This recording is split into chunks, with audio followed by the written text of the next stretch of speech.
G'day guys, it's Gus Worland here, and I've got a lady with me who is part of my board at Gotcha4Life. She is an absolute inspiration. She helps people every single day around anxiety in particular. But without any further ado, Jodie, thank you so much for joining me. Normally I'd give you this biggest hug, but of course we're in very strange times, aren't we? So we can clink a coffee together. That's it. How are you personally coping with the changes, and how have you been able to pivot your business to make sure you're still helping? Yeah, it was a really interesting kind of whirlwind, and I'm working with leaders and individuals around the world who have gone through this similar whirlwind. It's quite fascinating to see how, even though we feel like we're in this isolation, in essence, we're all in this together. And so what it was for me was almost overnight. This is almost when that fight or flight part of our brain kicks in, and that's when it actually serves us well, is we're focused and the adrenaline's pumping, and we've got to change the way we do our work, we do our life. So in that initial stage, it was right, okay, I was already doing video conferencing sessions, but how can I take that next level for myself as well as my team? So offering therapy to people of all ages. So we had to be really proficient in being tech savvy and tech ready. Fortunately, the government has been moving beautifully in the right direction now to facilitate that process and allow Medicare and all of this sort of stuff to enable clinical psychologists to offer therapy via remote technology. So that's what we did. We kind of said, let's do this, moved from that headspace of perceived threat, which says, oh my goodness, what does this mean to me? And typically our brain is wired to focus on all of the possible things that might go wrong. So you have to take yourself out of that perceived threat and move it out of worry into problem solving and action planning. And that's what I did in that initial stage. And then it was how to make that more sustainable, how to make my home more sustainable, how to move my furniture out of the way so I can do exercise, how to make my business more sustainable. And yeah, moving on in that way. Are you sort of meaning, Jodie, when it first all happened, we sort of all froze? We didn't quite know what to do, so let's not do anything and try not to panic too much and stuff. And then slowly, as we've become the new norm, this isolation, we start to work out ways for it to work for ourselves. Is that what you mean? Very much so, very much so. And we have to recognize that the essence of the challenge that we're dealing with is uncertainty. And so our brain doesn't like uncertainty. We grapple with it, and it keeps us in that fight or flight, that stress reaction. So it's thinking, what is out of my control here, but what is in my control? So we don't want to dwell on the things that are out of our control. To make it more sustainable, it's thinking, how can I not engage in worry, but move towards problem solving and build some actions and action plan, both for the immediate situation and contingencies depending on how long we're in this immediate situation. And part of that problem solving is also recognizing that the state of social distancing, social isolation is not necessarily aligned to what our body wants. Our body typically wants to get out there and be in nature and connect and have that real hug rather than that virtual hug. So it's how to respect mood boosters as well, to make sure that it's more sustainable. Exercise, movement, making sure that our environment is set up effectively so we can cordon off areas where we do our work versus areas that we engage with our family, making sure that we're eating well, and things of that nature as well. So that sustainability piece is really important at the moment for people, certainly who I'm working with professionally, as well as my family and my friends. Yeah, how hard is it for you, for someone who lives in this all the time, to make sure that you don't just switch off when you get home, or when you leave that room and go into the living room and there's kids and partners and so forth? You need to make sure that they're looking okay. So how are you ever switching off?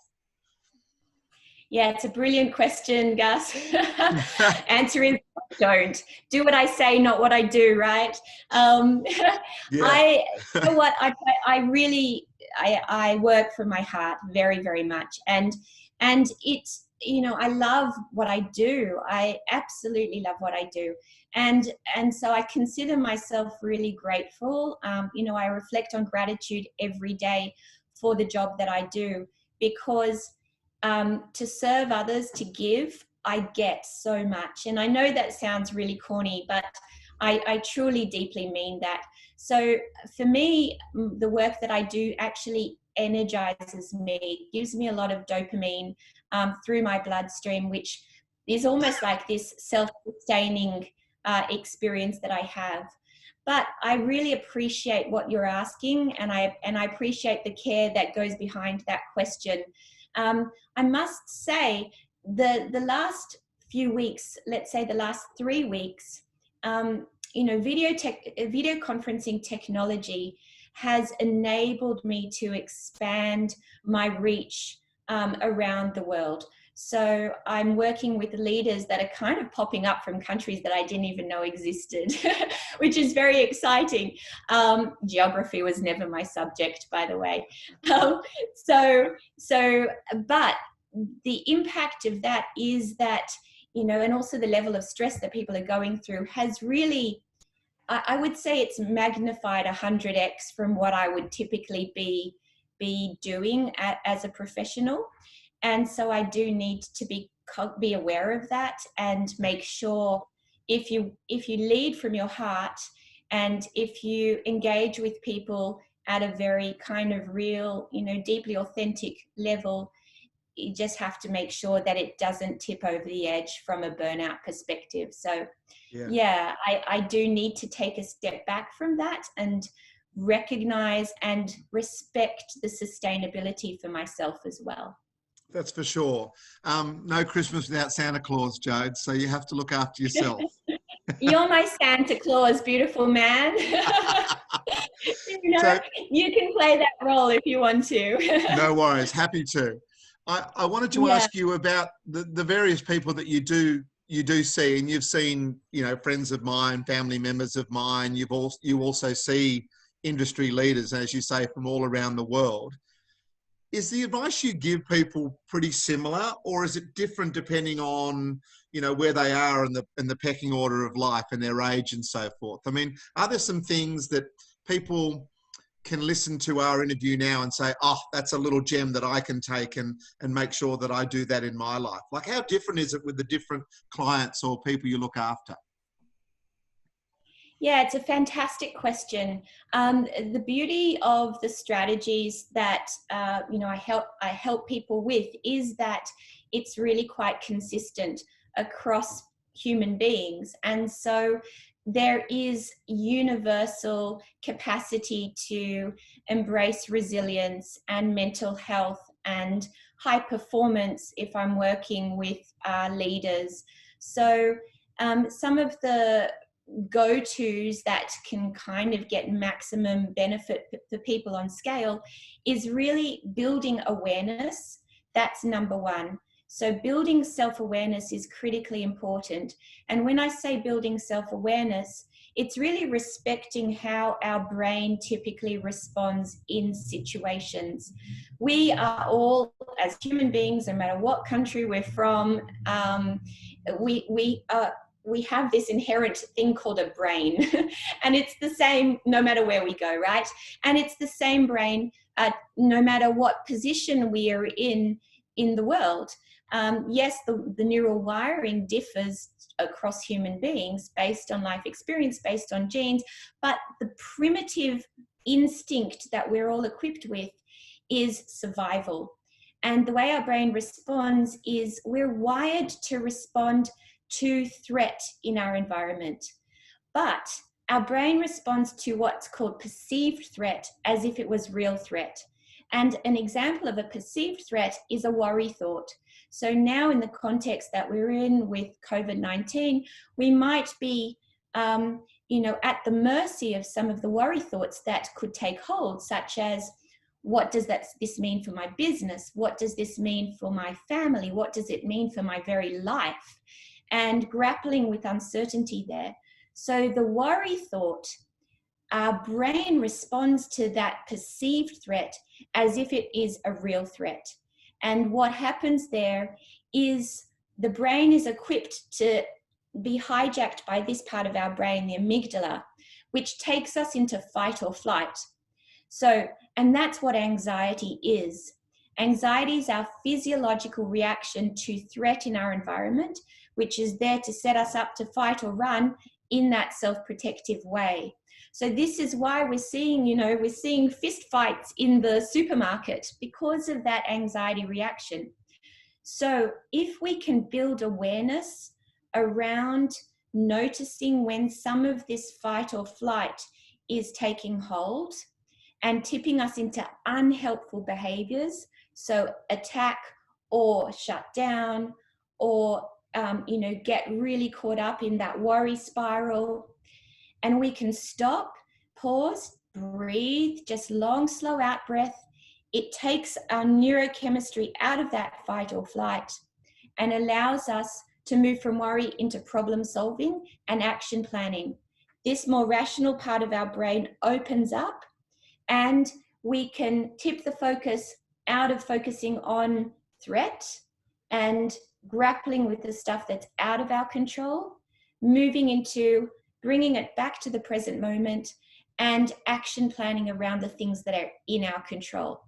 And by doing that, we feel a lot more empowered and a lot more, equipped with strategies that make a difference for us. It takes us out of that anxiety headspace and we feel a lot better. When people talk to me at the moment, they talk about depression, anxiety, and the numbers are getting bigger. And I think we're certainly more aware now, especially amongst the youngsters and so forth. And people put it down to a whole lot of things. But one thing that pops up all the time, Jodes, is social media. For any parents out there or any kids listening now, and social media is something that they're grappling with, is there any advice there that you could give us? Social media is one of these things where we recognize it is there to stay. And so it's about creating some healthy boundaries in that. The challenge of social media is that we typically present our airbrushed versions of ourselves. So what I mean by that is it's not necessarily literally airbrushed versions of ourselves, although there's many occasions that it is, but we're presenting our best selves on social media. And what that does is it potentially creates an unrealistic representation of individuals. And for certain generations, this is more of a challenge than other generations, but in essence, we're all in this together. It's a challenge for everybody. So it can take hold and tip us into a fear of not being good enough, or a fear of being judged negatively, or a fear of missing out. And these elements are performance anxiety, social anxiety. So we feel like we need to be perfect in order to be okay. And that sets up unrealistic expectations, which can put a lot of pressure on individuals. So awareness, again, is really important. Creating healthy boundaries is important. Getting out in nature, because this is the kind of connection or the kind of things that our body needs, but actually real connection. Now, this is out of the COVID-19 context, of course, because fundamentally, connection is key to mental health and well-being.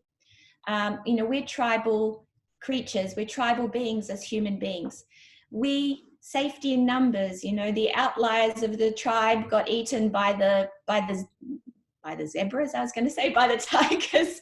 I don't know if zebras eat us, but anyway, you know what I mean. I do. So we are tribes and we really require connection.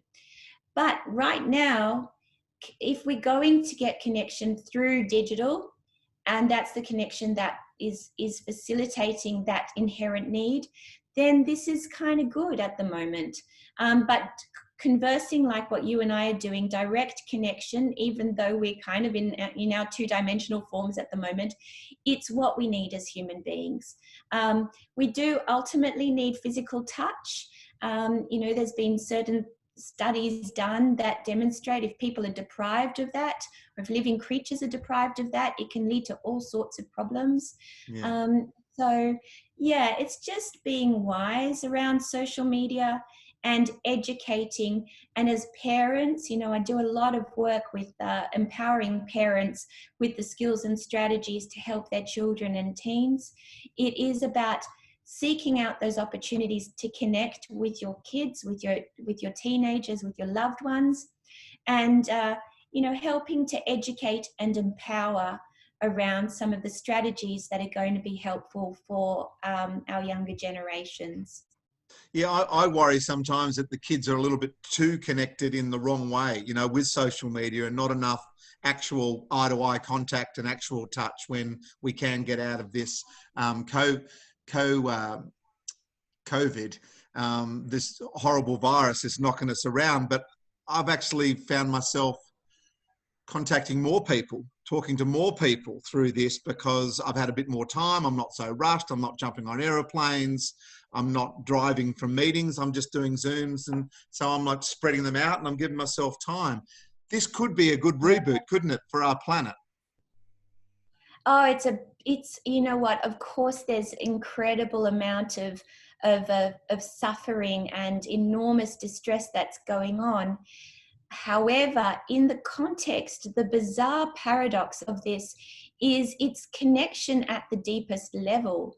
And I'm relishing the opportunity to seek out the silver linings of what's going on at the moment within my own family, very much reflecting on what you've just said about and sitting with an attitude of deep gratitude around that, because typically I work like ridiculous hours, and I don't necessarily see as much of my children as I would very, very much like to.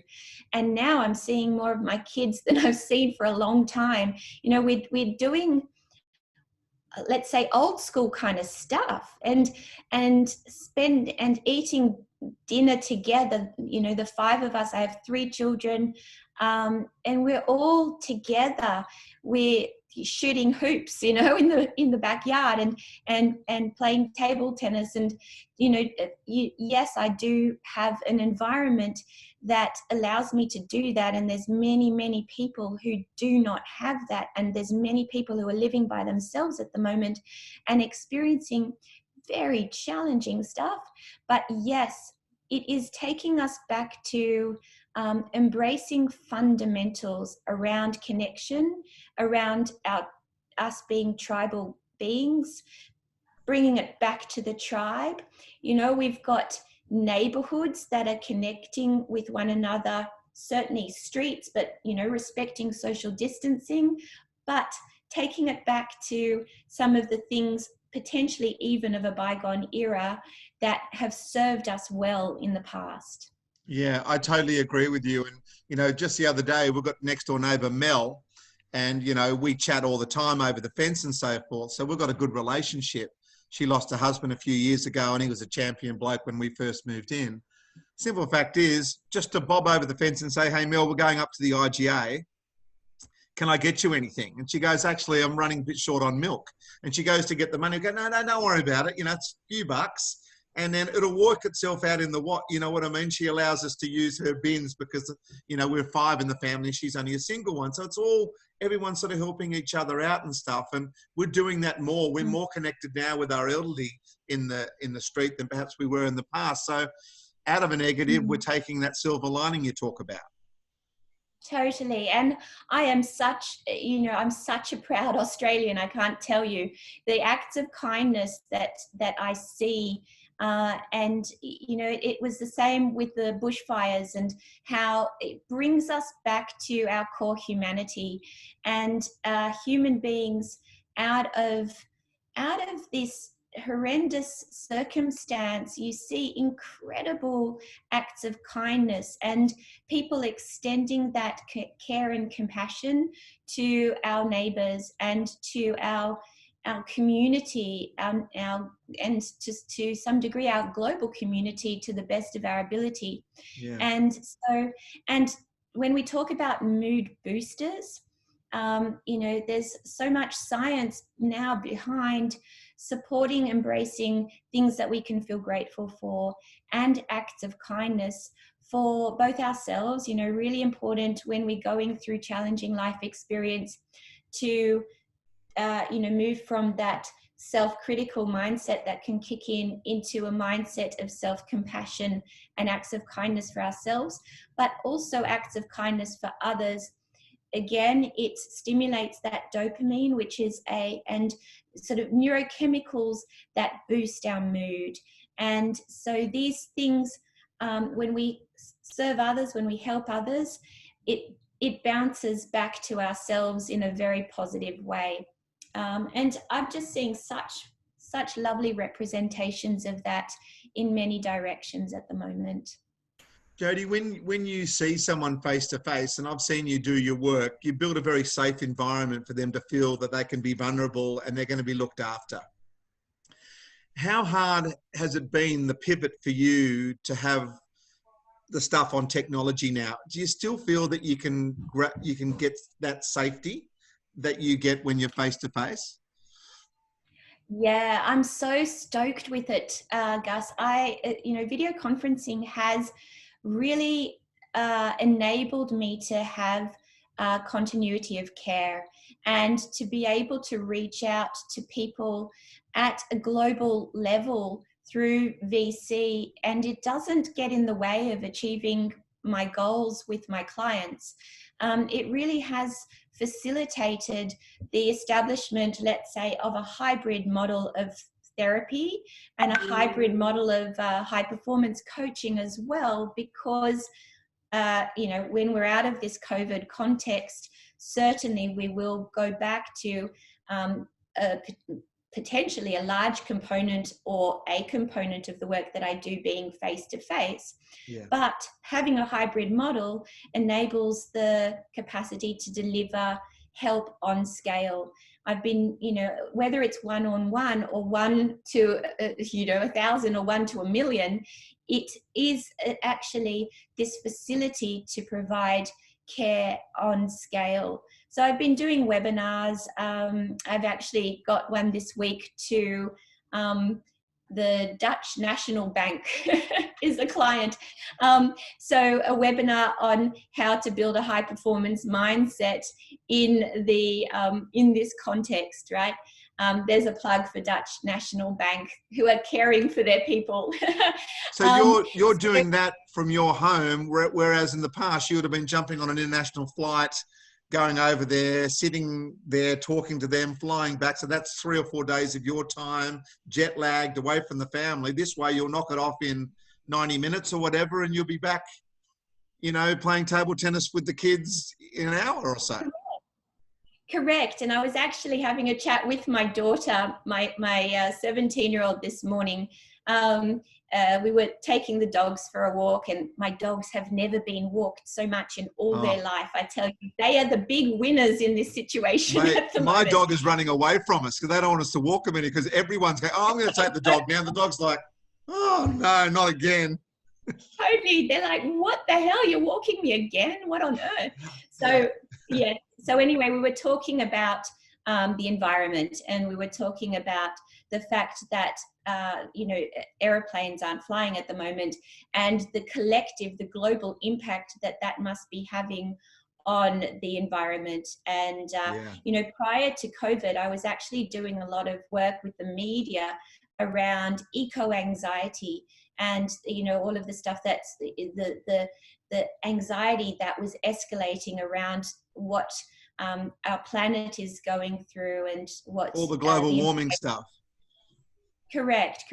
So we were talking about what is actually going to happen with flights, and how VC and digital has kind of taken people overnight into a new way of working, which will provide a hybrid model. There will be certainly aspects of this that face-to-face and real human-to-human direct communication is irreplaceable. But certainly it will facilitate global engagement at a much greater level. And I, for one, am super excited at the potential to reach people on scale through this technology that we're all embracing at the moment. Yeah, I couldn't agree with you more. And I was worried about that moving forward with a lot of the program partners that we support at Gotcha4Life, as you know, are very much about going to a venue, building that safe space, and then people just slowly but surely in their own time. There's always someone's going to open up the chat, and there's going to be someone who perhaps doesn't talk at all. And then there's a whole lot of people in the middle that, depending on how safe they feel, they might stick their hand up, or they might talk a little bit in a smaller group.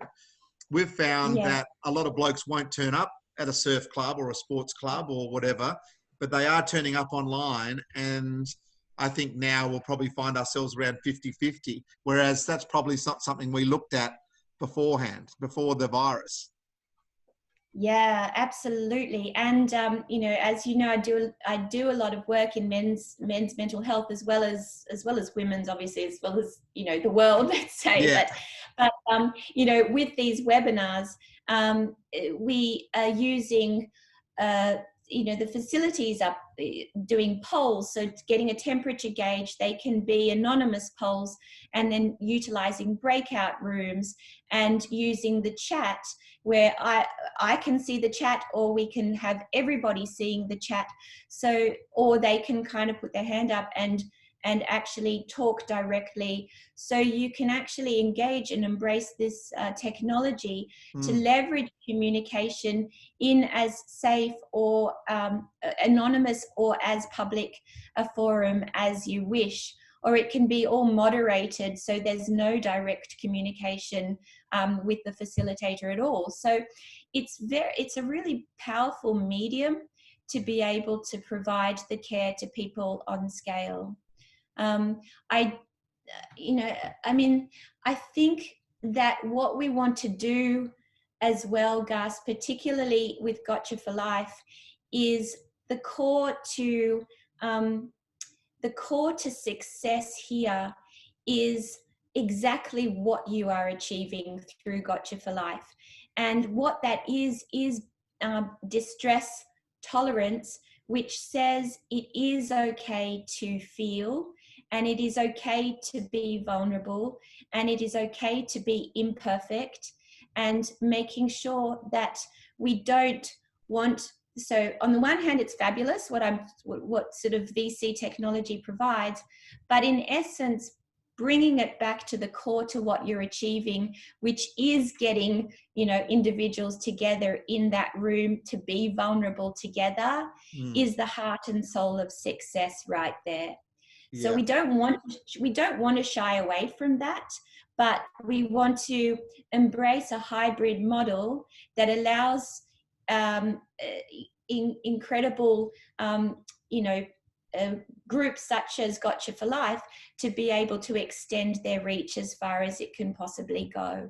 Yeah, I agree totally. And one of the things I love the most about, getting 250 blokes turning up, no tickets, turn up, they've got no skin in the game, and they still turn up, and they look around the room and they realize they're not alone. They realize that the stuff they're bumbling through and the stuff that they think is going to be the end of the world is actually stuff that most of us are carrying and most blokes are dealing with. And they're getting a few tips along the way from blokes that they go, he's just like me, rather than, perhaps they're thinking, oh God, I'm the only one going through this stuff and I'm not going to tell anyone about it because I'm embarrassed.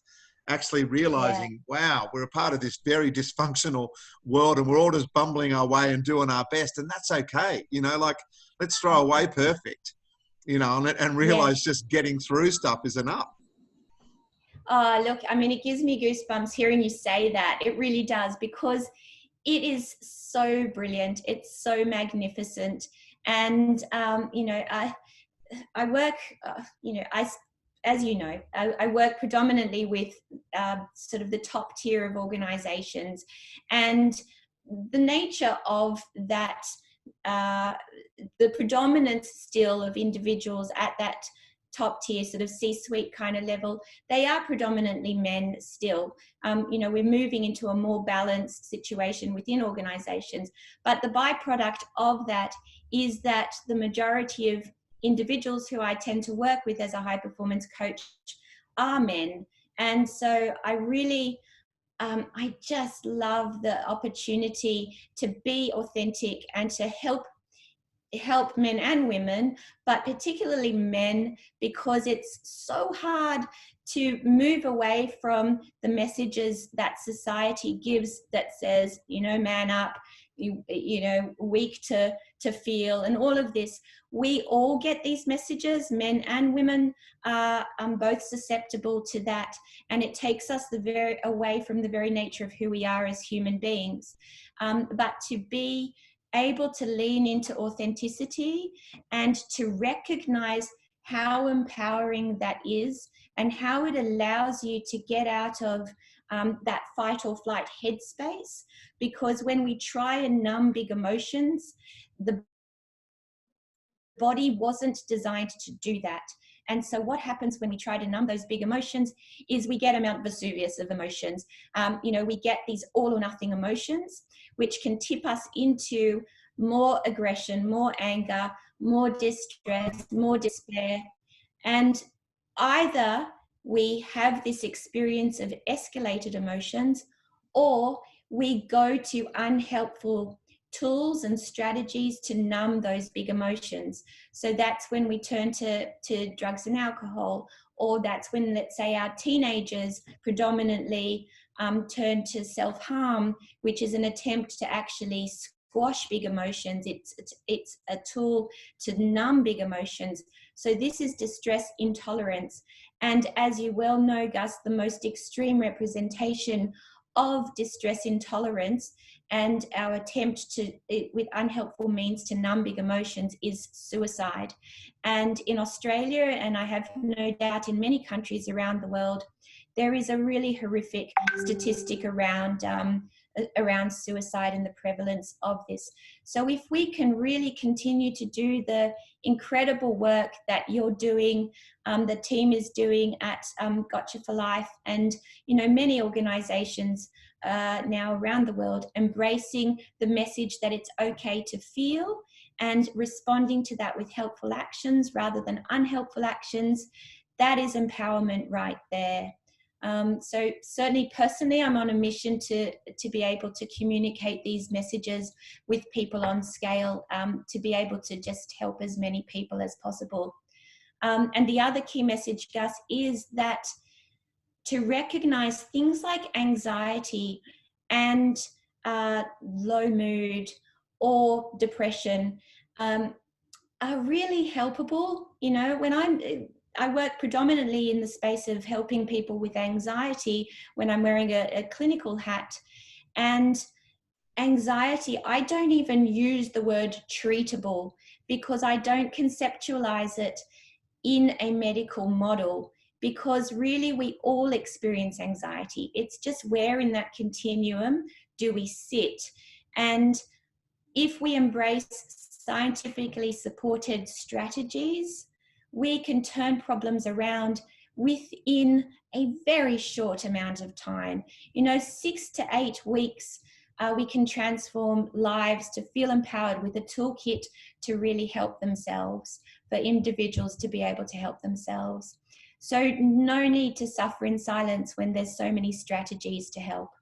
Yeah, that's what I say to people. Please don't worry alone, because there's so many wonderful people out there, and you are one of those on the forefront of helping people. And that's why we love having you part of the Gotcha4Life family and the board.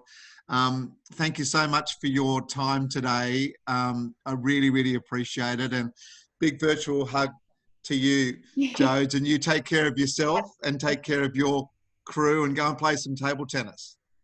Yeah, you too, beautiful man. Mwah, mwah. Take care. Talk See you, soon. Jodes. Bye, babe.